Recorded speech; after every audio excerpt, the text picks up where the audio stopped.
We know the numbers. A game which sold 10 million copies in 3 days, 20 million in 1 year, and tied for the highest Metacritic score of 2023. I won't talk about what it achieved in the Game Awards because all Game Awards are illegitimate. The absurdity of Hogwarts Legacy getting no nominations, Palworld getting shafted, and none of the Hoyoverse games got a nomination for Best Ongoing Game. And Jeff Keighley being an obvious Sony pony. Anyway, let's get to the topic. Objective measurable metrics would have Tears of the Kingdom as one of the best games in this console generation and a worthy follow-up to the highly praised and highly influential Breath of the Wild. People are entitled to their opinions, but there seems to be a very loud contingent who have been on a crusade to convince people Tears of the Kingdom was a letdown and a failure of a game. Again, objective metrics would prove this statement to be false right off the bat, but let's deal with some of the negative points people made about this game. This is not an attempt to change anyone's mind, but to offer a perspective from someone who really enjoyed the game. First, the performance. The Switch is what it is. If you're looking for games to run at 4K 60 frames per second, you bought the wrong console. The majority of Nintendo's games actually do run at 60 frames per second, though not anywhere near 4K and not even 1080p. Tears of the Kingdom isn't one of those 60 frames per second games. It's also a much bigger game than any of Nintendo's other games. With all the physics engines going on in the game, which work without any glitches or bugs, this game shouldn't run on the Switch at all. Yet it's one of the cleanest games made in this generation. You could think it's a cardinal sin for a game to not run 60 frames per second, to each their own. But for the majority of people who aren't frame watching, you're getting a well-made and very nice-looking game considering the hardware it runs on. There are plenty of games on more capable hardware that don't run bug-free as Tears of the Kingdom. No game-breaking glitches, and while it does run at sub-30 FPS on some occasions, there's nowhere you will go where the game becomes unstable or unplayable. I've had game crashes in Xenoblade Chronicles games, not once in Tears of the Kingdom. For a game of its size and scope, you're not going to do much better than Tears of the Kingdom in terms of performance. Going to a video which is dedicated to finding frame drops and glitches or people zooming in on how a tree and how grass is rendered has nothing to do with how people play this game regularly. If the only complaint about a game's performance is some arbitrary mandate that a game costing $70 in 2023 shouldn't run at 30 frames per second, the developers did their job on Switch hardware. The dungeons. I never had a problem with the dungeons in this game or Breath of the Wild. People need to understand this is a different game. Oh, I'm probably only addressing the Zelda traditionalists. The linear Zelda games didn't really have an open world to explore. What would be considered the open world was mostly filler between dungeons. The meat and potatoes of pre-Breath of the Wild Zelda were the dungeons. All the puzzles, bosses, weapons, power-ups, which allow for progression, were in the dungeons. The open world in pre-Breath of the Wild Zelda was basically a barrier until you got whatever weapon was in the dungeon to allow progression. Open world Zelda is just that. Open world. The dungeons are not the focal point of the entire game, but merely a part of an entire world to explore and traverse. The outer world isn't filler. It's the meat and potatoes of the game equal to the dungeons. The shrines, the puzzles you solve to open the shrines, the depths and sky islands with their various puzzles, along with the cave system, mini-bosses scattered around the field. The dungeons are just more puzzles to solve, which end in major boss battles. The dungeons themselves were the same type of puzzles you expect from any Zelda game. You have to figure these puzzles out in order to get through the dungeons, find the items, and get to the boss, which was yet another puzzle you had to figure out in order to defeat the boss. The dungeons felt like the same thing I've been playing with linear Zelda, so I really don't understand the complaints outside of some people just desiring a more linear approach. Again, the dungeons aren't the main part of the game. Exploring the whole world, including the dungeons, is the main part of the game. If you don't like this approach, that's perfectly fine. But it's unfair to fault a game for not doing something it never intended to and focusing solely on dungeons.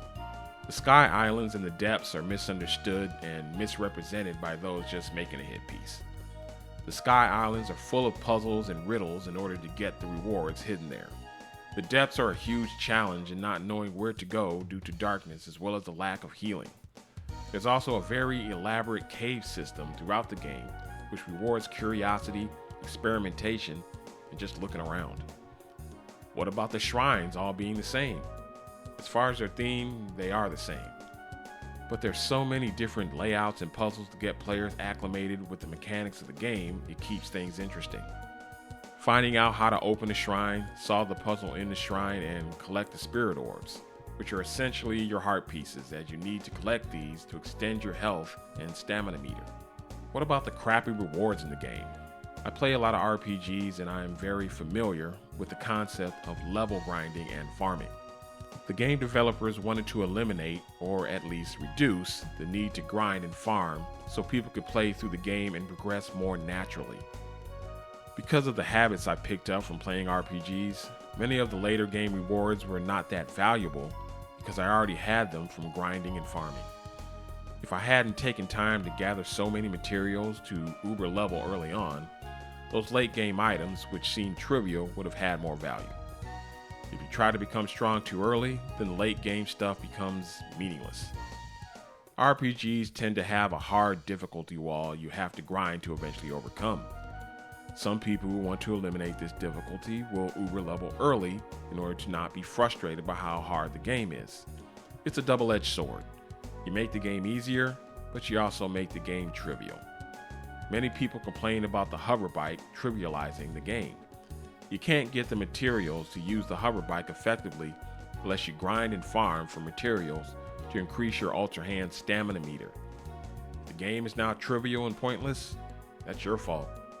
Linear versus open world. In the end, it's a matter of taste. I personally like both styles of Zelda and see them as different ways to accomplish the same thing. Some say they would rather have it where you have to figure out what the developers wanted you to do to get through a puzzle. There's satisfaction in figuring that out. I'd say there's equal amount of satisfaction in finding an effective way to solve it in your own way that's different from everybody else. One isn't better than the other, though one has clearly been more successful than the other. Either make them do it this one way or give them the tools to figure it out themselves. Either way works for me, and they did an excellent job of making exploration and problem solving fun in Tears of the Kingdom. Is the game too easy because of Ultra Hand? This is exactly why this game is so popular. The Zelda traditionalists want something more difficult, while the casual audience, the ones who made Breath of the Wild and Tears of the Kingdom the smash hits they are, want something more accessible and fun. Tears of the Kingdom nails the latter. You feel like a genius when you build something to cheat the game. For most people, this doesn't take away from the challenge, it adds to the fun. Get good games like Elden Ring exist and have a market. But easygoing and fun games have a much bigger market. Super Mario Wonder and Echoes of Wisdom are also considered to be easy games, which is why they're having the success they're having. Video games are not a job or a goal. They're a hobby. How people enjoy that hobby is up to them. Then there's the story. Honestly, complaining about a story in a Zelda game is like complaining about pizza at Walmart. That ain't what this is, bruh. Funny story, Link to the Past is my favorite Zelda game, and I never read the dialogue in that game. Always skipped it. Doesn't mean I don't like story, as my favorite game is Xenoblade Chronicles, but I don't play Zelda for story. Miyamoto didn't even want story in Zelda. Again, if I want good pizza, I'm not going to Walmart. I don't think I've played a Zelda I didn't enjoy. I never came away from a Zelda saying, wow, the story was so epic. Great gameplay and interesting puzzles. Now that's Zelda. With the last 3 mainline entries to the Zelda series, it has proven the majority of gaming consumers want a Zelda which allows them to be creative in how they progress the game. You can disagree with opinions, but you can't disagree with facts. A Zelda game has never sold more than a mainline Mario or Pokemon game until now. Echoes of Wisdom not getting a 95 plus Metacritic score is in every way due to Zelda being the protagonist than anything else. Some have gone as far as saying Echoes of Wisdom is another example of message politics. Anyone who actually plays the game will know this isn't the case. Virtually all the hate from Tears of the Kingdom comes from the YouTube streets. If your knowledge of the world comes from YouTube, you'll think Apple and Nintendo are failing companies on the verge of collapse. Anyone who does any research will find the reality to be quite contrary. YouTube is a peculiar echo chamber of out-of-touch individuals who've been given a platform by the internet. YouTube is not a metric. You also have the Zelda traditionalists. They had 30 years to make pre-Breath of the Wild Zelda a smash hit, and they never did. You can't argue with results. The scorned lovers who are the Zelda traditionalists are not happy about their beloved franchise going a direction they don't want and becoming a monumental success. The worst thing you can do to your bitter ex-lover is go on to live a way better life without them. Overall, talking trash about Nintendo and its games is good for easy clicks and viewership. Rage content about Nintendo or Apple rakes in the engagement and the likes. Facts and reality are boring. Give me my Nintendo sucks red meat. It would be one thing if any of these people had an interesting point, but they don't. It would even be fine if the talking points they keep regurgitating over and over had merit, but they don't. Which shows you they're not putting any thought into it. They're just cashing in. Sex sells, and apparently, so does anger.